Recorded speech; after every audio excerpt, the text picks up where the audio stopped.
Yes.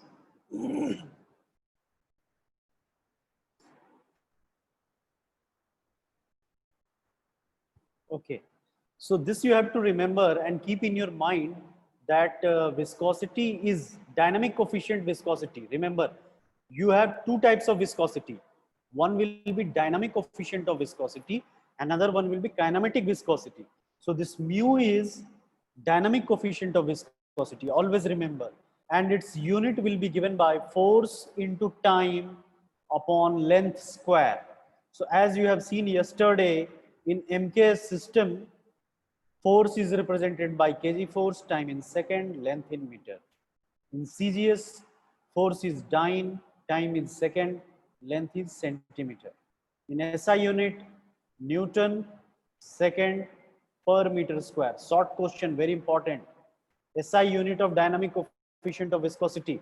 Then you have to write Newton second per meter square. Now see the conversion. The unit of viscosity in CGS is also called as poise. This is very important, poise.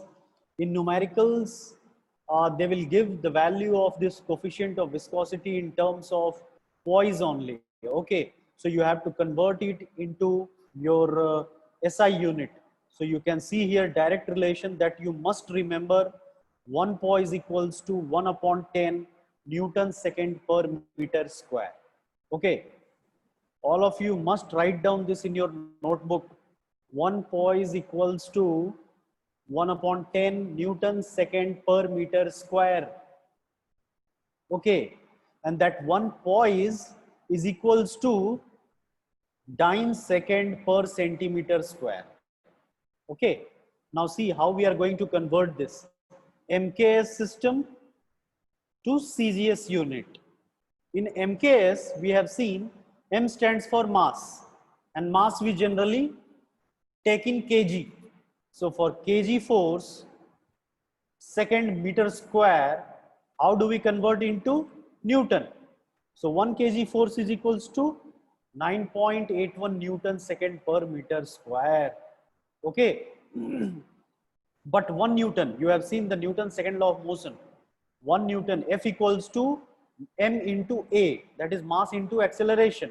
So 1 Newton equals to 1 kg into acceleration, 1 meter per second square. Okay, so when we convert this kg into gram, 1000 gram, 1 kg will be equals to 1000 gram. 1 meter, this meter will be 100 centimeter, and second square will be as it is.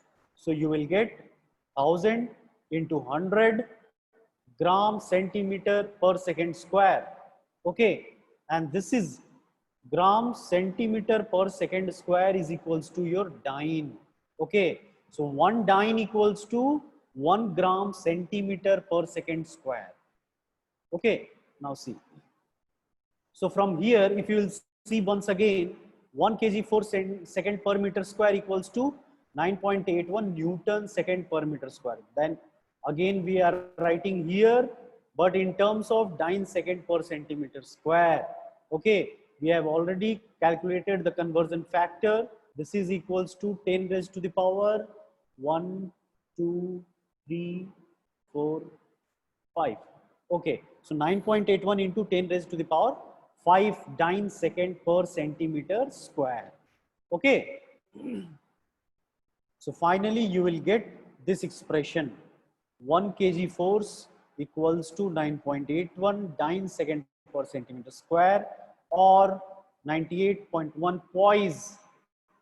So this is from your MKS to CGS unit. Okay,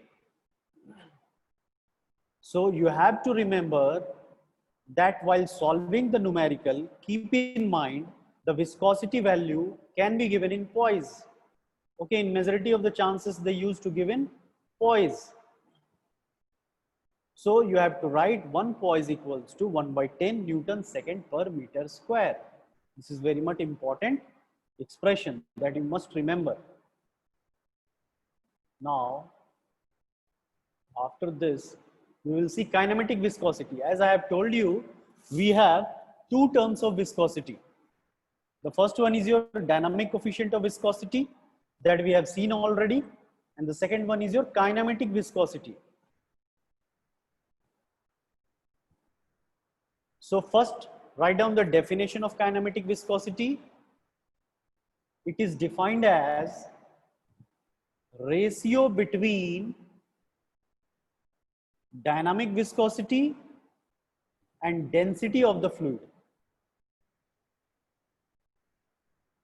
Ratio between dynamic viscosity. Dynamic viscosity is what? Mu. Okay. And density of the fluid. Density we used to represent using rho. So this kinematic viscosity is represented by nu. A Greek symbol is there called as nu. Okay. So mathematically we can write kinematic viscosity equals to mu upon rho. This is also important for your objective type of questions in your competitive examination and short question for your university examination. Okay. So can anyone tell me with respect to dimension, what is the dimension we keep for this mu, dynamic coefficient of viscosity? In just the previous slide you have seen that. Dynamic coefficient viscosity, yes, sir. The dimension. Newton second per meter square. Newton second per meter square. Okay. So if I'll ask you the dimension, you can also say in terms of force into time. time upon length square. So see how we are going to calculate the dimension for this kinematic viscosity. Okay. So for mu, we have written force into time upon length square, and density. Density is mass per unit volume. So mass, and for volume it is length to the power 3. Once you will rearrange this all term, you will get this one. Length square and length cube will cancel out and only one length will be remaining. Now, again, you have one derived quantity, that is force. In your basic mechanics, you might have studied about derived quantity and basic quantities, physical quantities. So basic physical quantities, your mass, length, time. Derived quantity means force. Force is what? Mass into acceleration. So we are breaking now force into mass into acceleration. So force equals to mass into acceleration. Acceleration is length upon time square. Okay.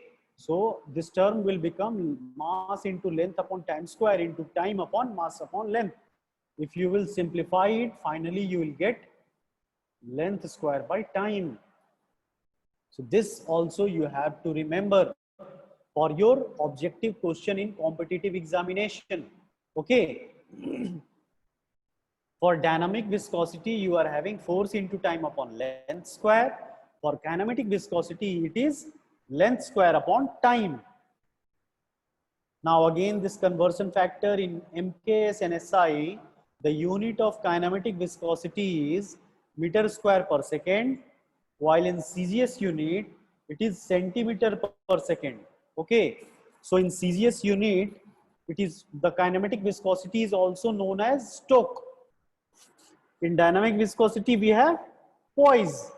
In kinematic viscosity, we have Stokes. So remember this. 1 centimeter per second equals to, if you will convert this centimeter into meter, you have to divide it by 100.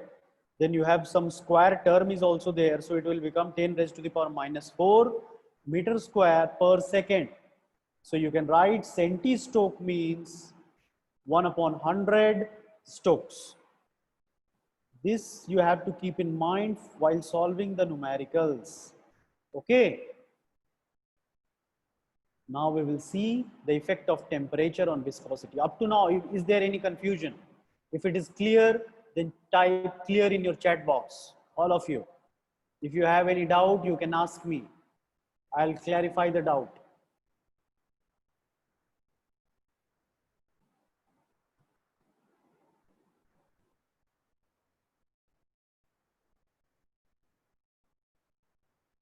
Okay, very good.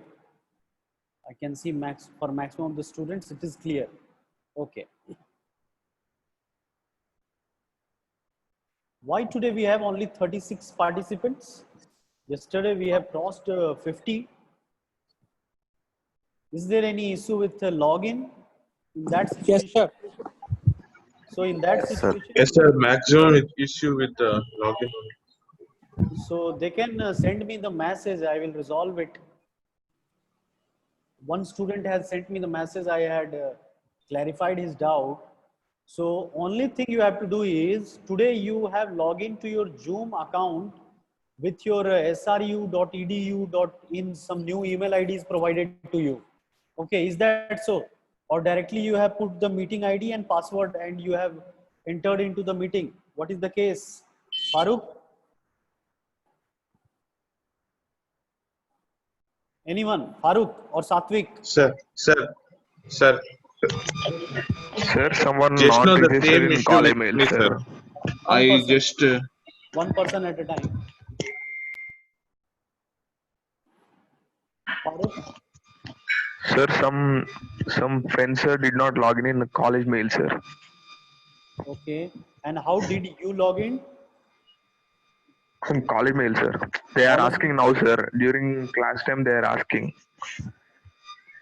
Okay. So I think email ID and password is made available to Already. everyone. Yes, sir. So then what is the issue? They can go with that. Even they have asked me then before the class, I will resolve it.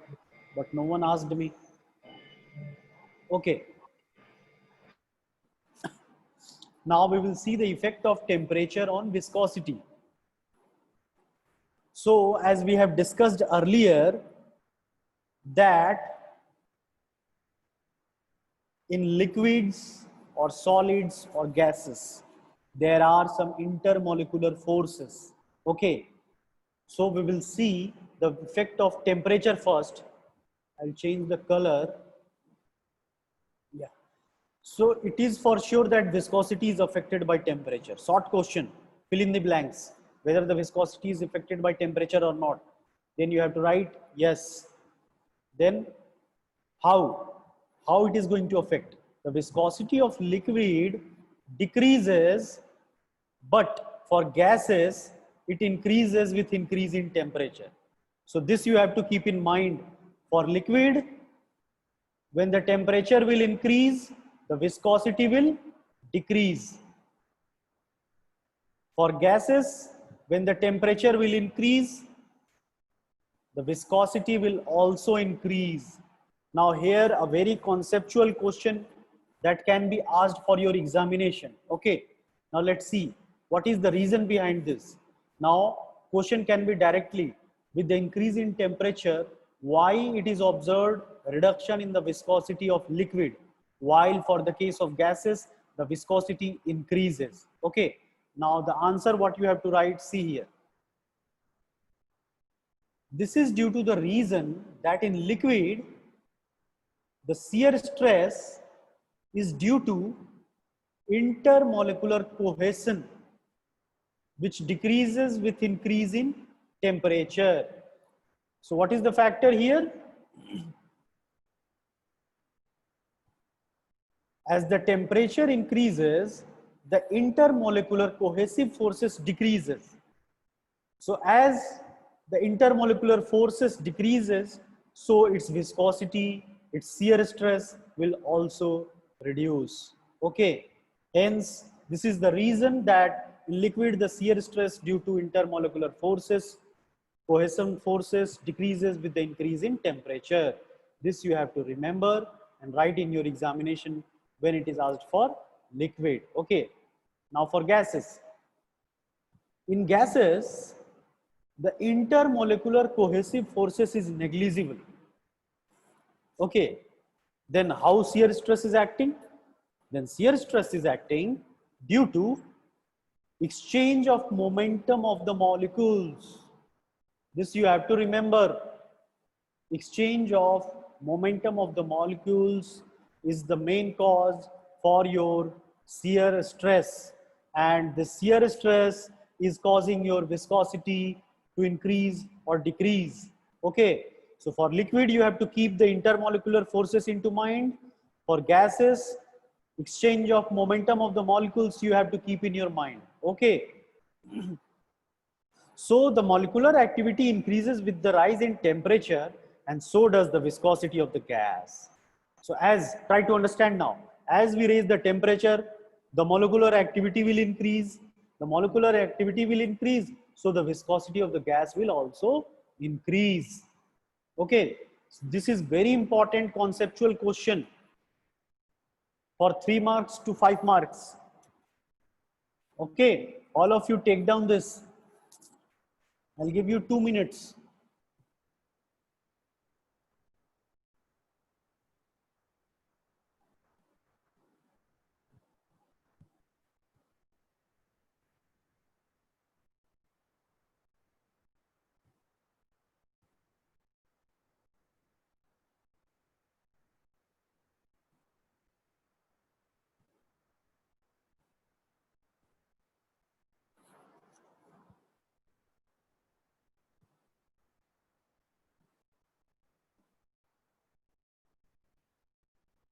Once you completed, write down in the chat box completed, sir. Then I will move ahead.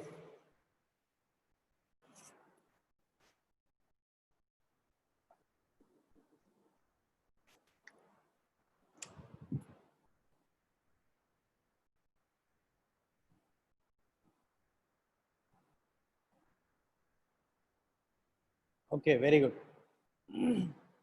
I can see many of you have completed the writing part. This is very important question. You must keep this concept in your mind very often, asked in your interview also. When you are going to face any technical interview related to the fluid mechanics, they will ask you this question. If anybody is having any doubt, they can raise the question. I will clarify it. Very simple, yet very important question. Direct question, it can be asked, why the viscosity of liquid decreases when the temperature is increased, while that in the case of gases, the viscosity increases with the increase in temperature. So you have to keep in mind that the viscosity is due to shear stress, okay? And in liquid, the shear stress is due to intermolecular cohesive forces. So once you increase the temperature, these intermolecular cohesive forces decreases. So the shear stress decreases and hence viscosity decreases. While for the case of gases, the shear stress which is causing your viscosity is due to the exchange of momentum of the molecules. Okay, so when you raise the temperature, the molecular activity increases. As the molecular activity increases, the stress increases. The shear stress increases, so viscosity of the gas also increases. Now, see this mathematical expression. This is obtained by some through experimental methods. For liquid, mu is your viscosity of liquid at T degrees Celsius in poise. See here, this poise is coming into the picture. Okay, this mu naught is the viscosity of liquid at 0 degrees Celsius. It is also in poise. This alpha and beta is constant. Okay, it will be given in your numerical. For the case of water, the value of mu naught, the value of alpha, and the value of beta is given. Okay, so you have to write down this expression only. No need to remember these values, not required. Okay, just for your knowledge, I have shown it here, but only thing that you have to write is this mathematical expression for liquids, and for the case of gases, you have to write mu equals to mu naught plus alpha t minus beta t square. No need to remember these values. So you have to write the statement, theory statement that I have explained to you right now, as well as these mathematical formulation. These two formula you have to write. Okay, the dependence of viscosity on temperature T. The dependence of viscosity on temperature T. That's all. Now, the effect of pressure on viscosity. The viscosity under ordinary condition is not appreciably affected by the change in pressure. However, the viscosity of some oil has been found to increase with increase in pressure. So you can say as the pressure will increase, the viscosity will increase. Okay.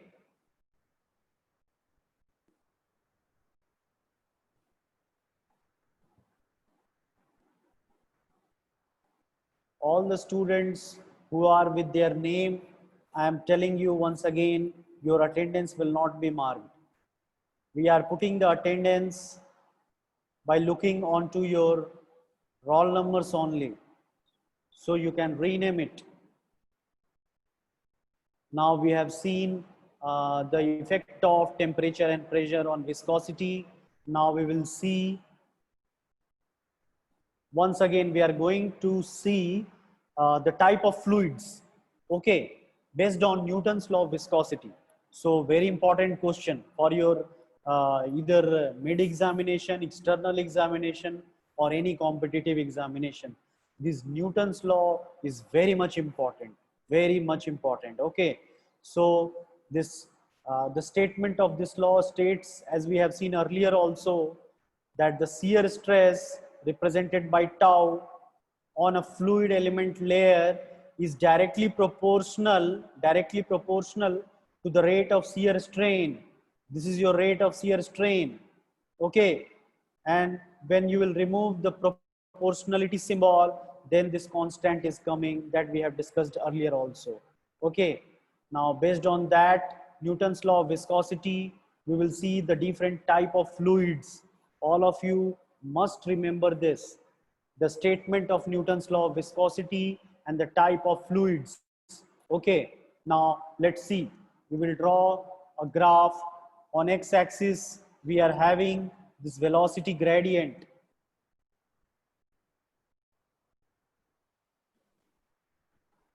On the x-axis we have velocity gradient that is represented by du by dy, and on y-axis we have shear stress.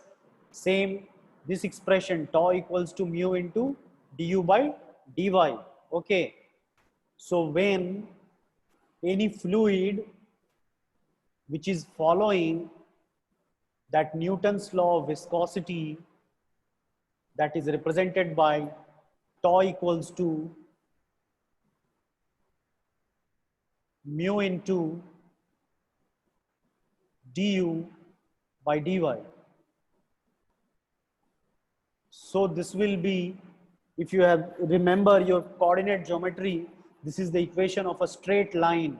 Straight line means y equals to mx. So you can see this straight line.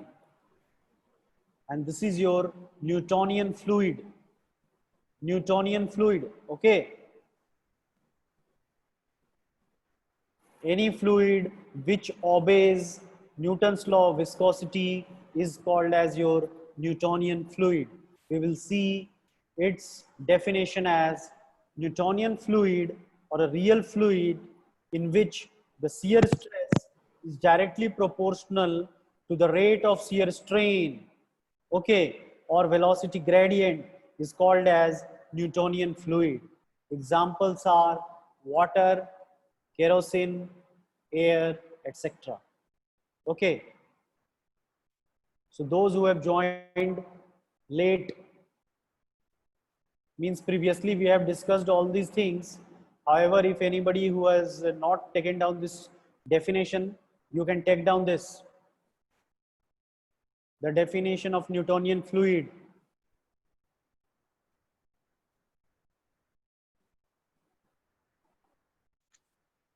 Those who have finished the writing, they can type in the chat box, completed, sir.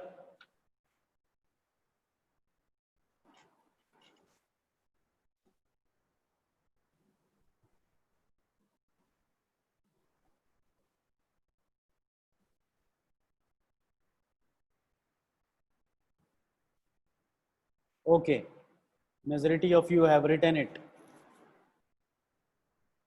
Now this figure is very much important for your GATE examination as well as for your university examination also. Okay. Now, the fluid which does not follow this equation, that is Newton's law of viscosity, it means shear stress is not directly proportional to this velocity gradient. That kind of fluid is called as non-Newtonian fluid, represented by a curved line. See, this is not a straight line, this is a curved line. Okay, so the definition, what it is written, Newtonian fluid, a real fluid in which the shear stress is not proportional to the rate of shear strain, is known as non-Newtonian fluid. The examples are solutions or suspensions, slurries, mud flows, polymer solution, blood, etc. These examples are very much important. As I have told you earlier also, in your examination, all of you take down this definition. Okay, by that time, I'll explain you how in the GATE examination question can be asked. They will make 2 columns. In one column, they will write Newtonian fluid, non-Newtonian fluid, Birmingham fluid, dilatant fluid, and on the right hand side, they will write, suppose, milk, mud flow, water, blood, and they will ask you to match the right type of fluid with the right example. Then you have to match the following. This type of problem is asked in your GATE examination. So that's why I'm telling you again and again to remember the examples of the fluid. You must remember the examples of the fluid for your competitive examination point of view. Nowadays competition is high, so they will not ask any direct question. They will twist the question, okay?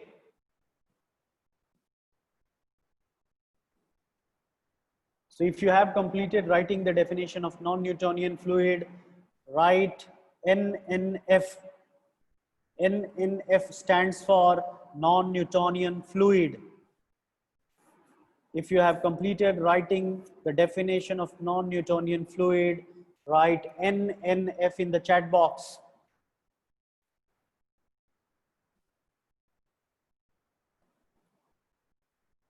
Non-Newtonian fluid are the fluid in which the shear stress is not proportional to the rate of shear strain.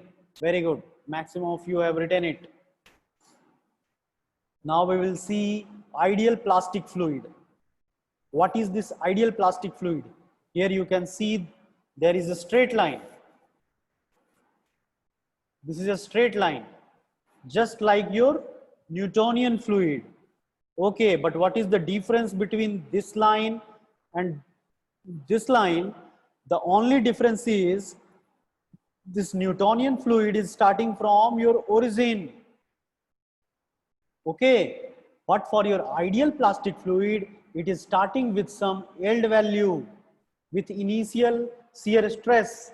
It means when the load applied will reach this much value of shear stress, then after that value, the shear stress will become proportional to your velocity gradient.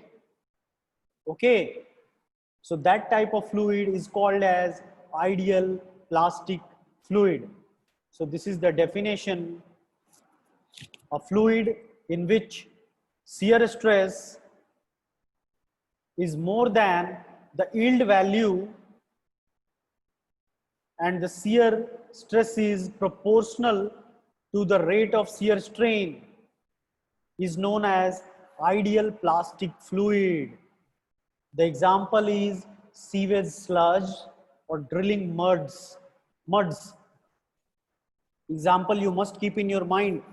They ask you in the competitive examination, sewage sludge is which kind of fluid? Then you have to write ideal plastic fluid.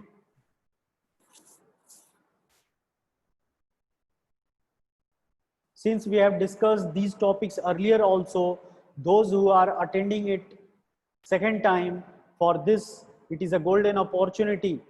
This is a revision class for them. All of you store these things in your mind permanently. And for those who are attending it for the first time, Listen carefully and take the notes.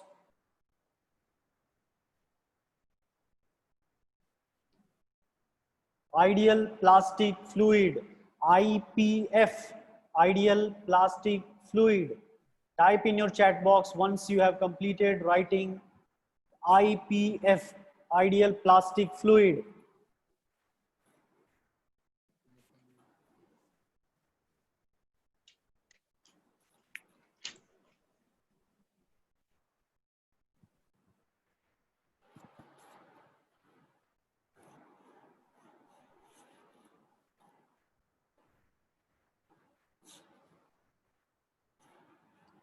The first unit of your fluid mechanics is very much important. Suppose for building any house, the foundation needs to be very strong for building a good house or a strong house. In the same way, if you want to build the concept of your fluid mechanics very strong, you have to form the foundation stone with clear-cut concept. So your unit 1 is the concept or the foundation stone of your subject, that is fluid mechanics. Okay. So you must understand all the concepts of first unit. Now, we have seen ideal plastic fluid, we have seen non-Newtonian fluid, we have seen Newtonian fluid. Now, there is something on your x-axis, that is ideal fluid. Ideal fluid means zero stress. Zero shear stress means there is no viscosity. Okay. Any fluid having zero viscosity is called as ideal fluid. Now, this is the definition. The fluid which is incompressible and is having no viscosity is known as ideal fluid. Ideal fluid is imaginary fluid, as whatever the fluid that exists real, they possess some viscosity. Okay. So take down this definition, ideal fluid. I'll give you 1 minute for this.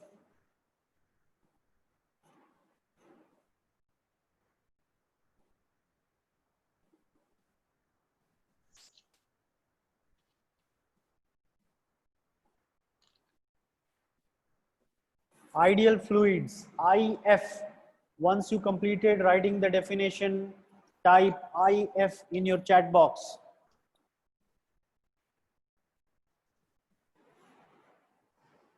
Ideal fluids are the imaginary fluids. All of you keep in your mind, because whatever the fluid you have seen or you can see in your life, they all must be having some amount of viscosity in it. Okay. So for ideal fluid, as you can see here in the graph, you have zero shear stress. So that kind of fluid is imaginary. Now the last type is ideal solid. Ideal solid that you can see in your y-axis. Ideal solid is the fluid which is having zero velocity gradient. All elastic solid that you have studied is your ideal solid. In your strength of material or solid mechanics, you have studied those things. Okay. Now this is the mathematical summarization of the graph you have seen in the previous slide. Mathematical representation. Okay, all of you note down this. First I'll explain it within 2 minutes, then I'll give you the time to note it down. After that, we will stop for today's class. A true elastic solid is represented by a vertical axis of the diagram. As I have told you, the vertical axis is your ideal solid, that is elastic solid, that you have studied in your strength of material or solid mechanics. Okay. Now ideal fluids we have seen, there is something on x-axis having zero viscosity, or you can say zero shear stress. That kind of fluid is called as ideal fluid. So this is the mathematical representation.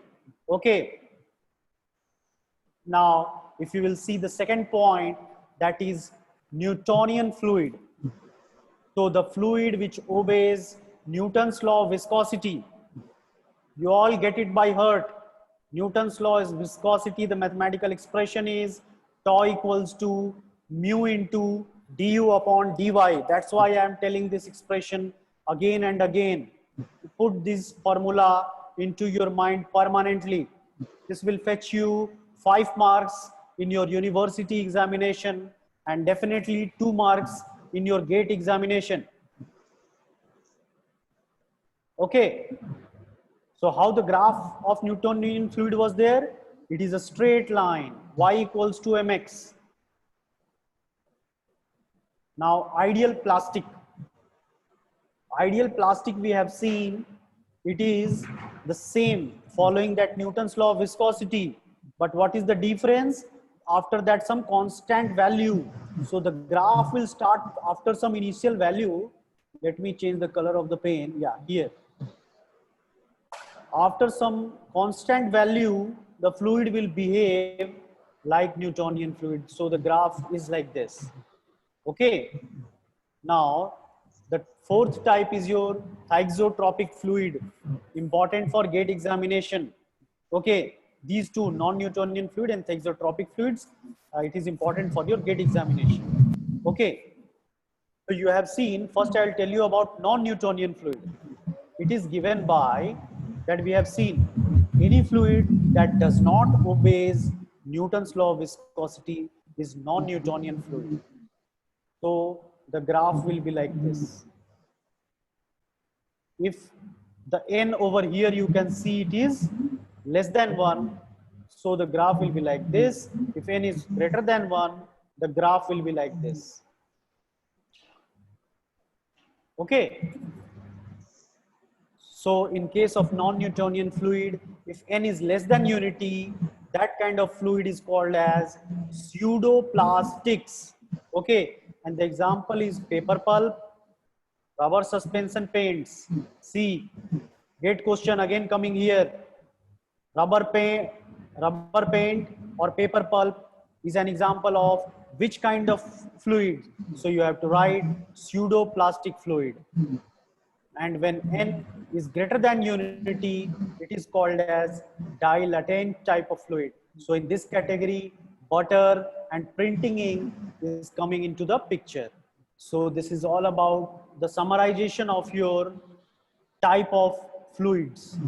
So I'm giving you 2 minutes to take the note of this. Okay. And once you completed, type in the chat box, completed sir. That will be considered as your ending attendance.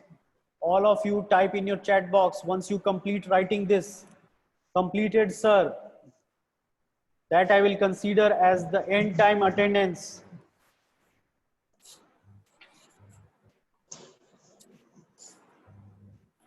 Those who have completed and given the message in the chat box also, they can leave the meeting.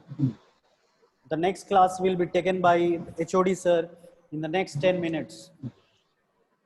By 11 o'clock, sharp 11 o'clock, the class will start. The link is shared to your email ID. You have to log in it and join the meeting. Excuse me, sir. If anybody is having any doubt, they can ask me. Excuse me, sir.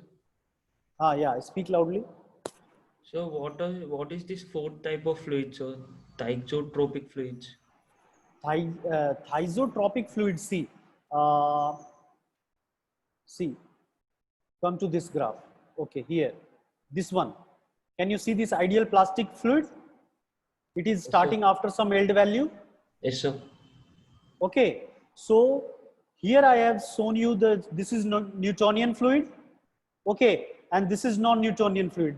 The graph can be like this as well as like this. Okay, if this exponent n is greater than 1, so the nature of the graph will be increasing order. If the value of this n is less than 1, it will go like this. Similarly, everything will remain the same. Only thing, this graph will shift to the upper point at this location. Okay, so when the graph is starting from this location, it will go like this, a curved line, behaving like this or behaving like this. When n equals to greater than 1 or less than 1, that type of fluid is called as hexatropic fluid. Now it is clear to you? Yes, sir. Thank you. Okay.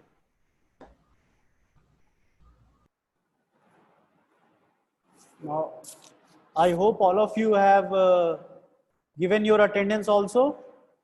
Those who have given the attendance by writing completed, sir, they can leave the meeting now. Because for the another subject, you have different login ID and password. So it is shared to you on your email ID. Just go there and log into that. Now I'm ending the meeting. We will meet again tomorrow at the same time to solve numericals related to Newton's law of viscosity. Thank you.